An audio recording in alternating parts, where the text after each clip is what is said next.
नमस्कार, मैं संध्या सिंह। मेरे इस वीडियो में, इस चैनल में आप सभी दर्शकों का हार्दिक स्वागत करती हूँ, अभिनंदन करती हूँ। आज का मेरा ये वीडियो सेम सब्जेक्ट पर एक डिफरेंट तरीके चीज़ के लिए बनाया है, यानी क्रिया योग। क्रिया योग पर मैंने कई वीडियो बनाए, कई बार कोशिश की है कि ज़्यादा से ज़्यादा लोग इस प्रक्रिया यानी इस प्रैक्टिस से जुड़ सकें। तो सबसे पहले मैं आज आपको जो विषय कवर करूँगी आज, तो वो मैं बताना चाहती हूँ। पहला है कि क्रिया योग क्या है, हाँ, उसका उद्देश्य क्या है, उसके बेनिफिट्स के बारे में तो मैं बना भी चुकी हूँ, फिर भी मैं आज थोड़ा सा बताऊँगी। तो सबसे पहले ये जानिए क्रिया योग है क्या। क्रिया योग जो है हमारी शरीर की एक प्राकृतिक चीज़ है, लेकिन उसको हम थोड़ा समझ के सोच कर उसको हम अपनी उसके लिए उसका उद्देश्य है कि आप उसको ज़्यादा ग्रो कर सकें, यानी उससे आप ज़्यादा बढ़ा सकें। जैसे कि हम बात करते हैं पढ़ाई की, तो क ख ग पढ़ते हैं, फिर उससे और आगे जाते हैं, फिर शब्द पढ़ते हैं, फिर सेंटेंसेस पढ़ते हैं, है ना। तो क्रिया योग भी हमारे शरीर में ऑलरेडी ध्यान करना, सांस लेना, ये सब है। जी हाँ, ध्यान सभी करते हैं। जैसे चाहे अगर हम भूख लगी होती तो हम खाने का ध्यान करते हैं, अगर हमें किसी चीज़ की ज़रूरत होती तो हम उस तरफ हमारा ध्यान चला जाता है, पर हमें पता नहीं होता, हम सिर्फ वो चीज़ें करते रहते हैं बिना जाने। तो क्रिया योग से हम ये जो सारी क्रिया है, इसका उद्देश्य है कि उसी ध्यान को हम सही जगह पर पहले तो समझें। तो क्रिया योग का सबसे पहला तो मैं बताती हूँ क्या है। आप जो है क्रिया योग में आप अवेयरनेस सीखते हैं, हर चीज़ की, छोटी बड़ी।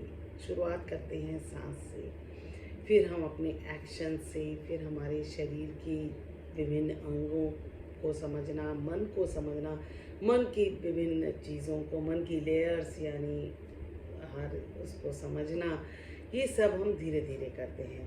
तो क्रिया योग में हम अवेयरनेस बढ़ाते हैं। जैसे मैं आपको एक एग्जांपल देती हूँ। आप सड़क पर चल रहे हैं, ठीक है, लेकिन आपका दिमाग कहीं और है। हम्म, सड़क पर चल तो रहे हैं, ऑटोमेटिक सबकॉन्शियसली आप चलते जा रहे हैं क्योंकि आपको चलना आता है, लेकिन आपका ध्यान कहीं और है। तो आप क्या करते हैं, ठोकर खा जाते हैं क्योंकि आप अवेयरनेस नहीं है। उसी तरीके से अगर आपको जो है अचानक से कुछ कट जाता है तो तुरंत दर्द नहीं होता, थोड़ी देर बाद होता है, क्योंकि अवेयरनेस को वहाँ पहुँचने में टाइम लगा। अगर हम अवेयर होते हैं तो अपने शरीर की छोटी से छोटी एक्टिविटी, मन की छोटी से छोटी एक्टिविटी को समझ पाते हैं, अवेयर रहते हैं, जागे रहते हैं। इवन जब हम सोए होते हैं तब भी हम अपने ज़िंदगी के प्रति जागृत हो जाते हैं, अपनी लाइफ के प्रति, अपने मन के प्रति, अपने एक्शंस के प्रति। वो कैसे, हम जब धीरे धीरे अपने अंदर इंट्रोवर्ट कह सकते हैं, जब हम अपने अंदर जब झांकना शुरू करते हैं, आँख बंद करने के बाद बाहर की दुनिया तो हम आँख खोल कर देखते हैं, मन के अंदर के लिए हम आँख बंद करके आसानी से देख पाते हैं। हाँ, हाँ, खुली आंखों से भी हम मन के अंदर देखना बाद में शुरू करते हैं, लेकिन शुरुआत में तो ऐसा ही है। तो जब हम वो देखते हैं, समझते हैं अपने अंदर, जब हम झांकना शुरू करते हैं तो हम जान पाते हैं अपने, पहले तो श्वास को समझते हैं कि सांस कैसी आ रही है, कहाँ पर एंजाइटी है जिसकी वजह से मेरी सांस सुपरफिशियल है, गहरी है, ये सब समझते हैं। उसके बाद जब हम शरीर इसको, सांस को समझने लगते हैं, फिर हम जानते हैं कि हमारी जो सांस है, जब हम सांस ले रहे हैं तो कुछ अंग जो है वहाँ पूरी तरह से ऑक्सीजन नहीं जा रही है। हम सांस लेते हैं फेफड़ों से, उसमें ब्लड में जाती है, ब्लड से क्या होता है कि हमारे पूरे शरीर में ऑक्सीजन जाती है। तो जब वो ऑक्सीजन का प्रवाह बिल्कुल स्मूथ हो जाता है तो उसमें अवेयरनेस बढ़ती है, हेल्थ बढ़िया हो जाती है। जी हाँ, जैसे हेल्थ का ही तो सारा गेम है ना, कि जैसे किसी को पैरालिसिस हो गया या कुछ भी, तो वो हम अवेयरनेस सीख जाते हैं। अब उसके बाद जब हम शरीर की छोटी छोटी हर चीज़ को अवेयर होके सीखते हैं, फिर हम अपने एक्शंस को अवेयरनेस के साथ करते हैं। चल रहे हैं तो हम सिर्फ चल रहे हैं, ऐसा नहीं है कि हमारा चल रहे हैं पर दिमाग कहीं और है, खाना बना रहे हैं दिमाग कहीं और, पढ़ रहे हैं दिमाग कहीं और। उससे क्या होगा कि जब आप पढ़ रहे हैं और आपका दिमाग पढ़ाई की ओर ही है तो नेचुरली आपका पढ़ाई अच्छी होगी। पूरा सब तरीके से एकाग्रता सीख गए। अगर आप खाना बना रहे हैं तो आप बढ़िया खाना बनाएंगे, खेल रहे हैं तो बढ़िया तरीके से खेल पाएंगे, क्योंकि आपकी पूरी शक्ति, जिस तरह से सूर्य की सारी किरणें अगर एक जगह एकत्रित कर दी जाएं तो वो आग लगा सकती हैं। पूरी शक्ति एक तरफ हो जाती है तो आप उस काम को बेहतर कर पाते हैं। इसलिए हम क्या करते हैं, इसी में आपका देखिए बेनिफिट समझ आ गया। तो जब हम एकाग्रता सीखते हैं तो हम अपनी एनर्जी को एक जगह लगाने में सक्षम हो जाते हैं। जैसे आपने देखा होगा कई लोग जो बहुत अच्छी प्रैक्टिस करते हैं वो एक उंगली पर पूरी बॉडी का वेट लगा देते हैं। क्यों? क्योंकि उसकी उंगली में उनकी वो पूरी ताकत आ गई, जो पूरे शरीर की ताकत है। नहीं तो हमारी शक्तियाँ इधर उधर बिखरी रहती हैं, फैली रहती हैं। तो ये तो हमारा हो गया कि क्रिया योग एक्चुअली क्या है। अब हम बात करते हैं, जैसा कि हम सभी जानते हैं, हमारी जो स्पाइन है यानी रीढ़ की हड्डी है, वहाँ 3 तरीके की नाड़ियाँ चलती हैं। और बीच में जो होती है सुषुम्ना होती है। तो सुषुम्ना क्या है? ना लेफ्ट है ना राइट है, सेंटर है। तो सेंटर में होने से हमें क्या होता है कि हम एकदम एकाग्र हो गए।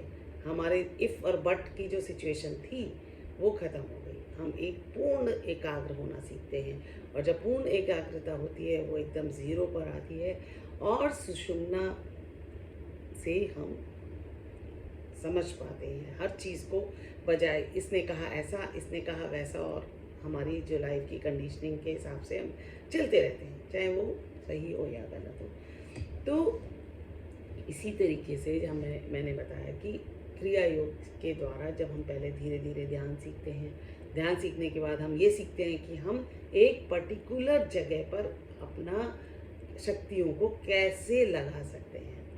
तो जब हम रीढ़ की हड्डी, जब हमने सब कुछ सीख लिया, छोटा छोटा बहुत सारी प्रैक्टिस करने के बाद, सांस पर लगाया, शरीर पर लगाया, हर जगह लगाना सीखा, फिर हम सीखते हैं कि हम सुषुम्ना यानी रीढ़ की हड्डी पर कैसे लगाएं। जब रीढ़ की हड्डी पर लगाते हैं तो हमें ये पता चलता है कि ये लेफ्ट है, ये राइट को जा रहा है। फिर हम धीरे धीरे और अभ्यास अभ्यास अभ्यास और अभ्यास, इसके अलावा और कुछ नहीं, तो सुषुम्ना को समझते हैं। अच्छा, अब हमारी रीढ़ की हड्डी जो है वो हाफ ब्रेन है।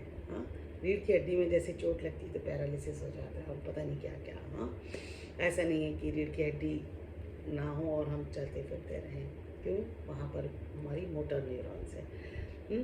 तो मोटर न्यूरॉन्स के लिए और उसके ब्रेन के साथ प्रॉपर तरीके से एकाग्रता सीखने के लिए हम रीढ़ की हड्डी को चैनल खोल देते हैं। हाँ, तो रीढ़ की हड्डी के जब चैनल पूरी तरह से स्वस्थ हो जाते हैं, ब्लड हमारा पूरी तरह से स्वस्थ हो जाता है, डिटॉक्स हो जाता है, तो हम सारे काम बेहतर करते हैं। अच्छा, जब हम सब चीज़ें ये करते रहते हैं तो हम अपनी लाइफ को जब बहुत अच्छे से समझ जाते हैं तो हम अपने आप से जुड़ जाते हैं। तो जब हम खुद से जुड़ते हैं तो हम एक बेहतर इंसान बन सकते हैं। हमें अपनी हर क्रिया में योग आ गया। बहुत सारे लोग कहते हैं आपने ये कैसे है? जी हाँ, मैंने आयंगर योगा सीखा और वहाँ बहुत ही बेहतर तरीके से फिर लक्ष्मण जी महाराज को मैंने प्रैक्टिस किया। ये दोनों मिलाकर मैंने अपनी लाइफ को समझा। मैं बिल्कुल पर्सनल प्रैक्टिस है, मैं सही बताऊँ, मेरे यही गुरु रहे। हाँ, कहीं इंटेलेक्ट को तरफ मैंने देखना चाहा तो विवेकानंद जी मेरे गुरु रहे। तो इन सारी चीज़ों को इकट्ठा करके मैंने ये जाना कि इसको क्यों लोग कर रहे हैं, तब मैं आपको ये बताने आई हूँ। तो क्रिया योग का मतलब है हर क्रिया, चाहे वो मानसिक है चाहे शारीरिक है, कुछ भी है, वो एक साथ। तो हमारी स्पाइन ठीक, हमारा ब्लड ठीक, वो जो है उसके साथ हमें फ़ायदे हैं, स्वास्थ्य का फ़ायदा है, हमारी मानसिक स्थिति के लिए हमें बहुत अच्छा होता है, हम हमेशा एनर्जाइज रहते हैं। तो जैसे कई लोग कहते हैं कि हमें क्रिया योग से ये फ़ायदा हुआ, फ़ायदा कोई बाहर से नहीं हुआ, आप में वो चेंज आ गया, आपने खुद को समझा। आप मोस्ट ऑफ द टाइम आपको आपकी लाइफ को कुछ पहले सिखाया, कुछ अब लोग सिखाते हैं, कुछ आपको मोटिवेट करते हैं।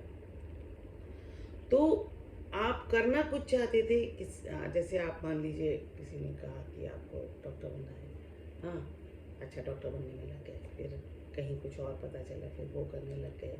हो सकता है ये काम भी आप अच्छे कर रहे हैं, लेकिन आपने कभी जाना कि आप खुद क्या चाहते थे? तो उसके लिए जब आप खुद को पहचानते हैं, खुद की इच्छा, खुद की शक्ति पहचान जाते हैं, तब जो आप काम करते हैं वो संपूर्णता के साथ, संपूर्ण एकाग्रता के साथ करते हैं और आप उसको बेस्ट करते हैं। जी हाँ, तो क्रिया योग का ये हमारा फ़ायदा भी है। क्रिया योग से हमारे हर तरीके से संपूर्ण मानव, संपूर्णता, होलिस्टिक तरीके से ज़िंदगी जीने का तरीका क्रिया योग से हम बिल्कुल अच्छे से सीखते हैं। फिर हम जान पाते हैं कि हमारी प्रायोरिटीज़ क्या हैं, हमें कहाँ अपनी शक्ति लगानी है और कहाँ नहीं लगानी है। जी हाँ, हम मोस्ट ऑफ द टाइम ऐसी जगहों पर 90% से भी ज़्यादा शक्ति वहाँ लगाते हैं जहाँ हमारे को कोई फ़ायदा नहीं होता, लेकिन जहाँ लगानी चाहिए वहाँ नहीं लगाते। जैसे हम रावण के बारे में सुनते कि उसने रामायण में पढ़ा कि उन्होंने सोचा था कि मैं स्वर्ग तक की सीढ़ी बनाऊंगा, पर बीच में बहुत सारी चीज़ें आ गई और वो बिना बनाए अपना उद्देश्य पूरा करे बिना चला गया। हाँ, तो क्या आप कौन सी ज़िंदगी जीना चाहते हैं कि उद्देश्य पूरा करके जाएं जिस गोल के लिए आप आए हैं, हाँ, या ऐसे ही भटक कर चले जाएं? ये जो निर्णय है आपके हाथ पर है, आपको देती हूँ, और आप स्वयं को मौका दीजिए, अपने आप को मौका दीजिए, अपने अंदर से झांकिए। तो अगर मेरा ये वीडियो आपको अच्छा लगता है तो चैनल को सब्सक्राइब करना और ज़्यादा से ज़्यादा लोगों में शेयर करना, ताकि लोग क्रिया योग सभी कर सकें। जो थोड़ा सा भी समझ सकते हैं वो सब कर सकते हैं।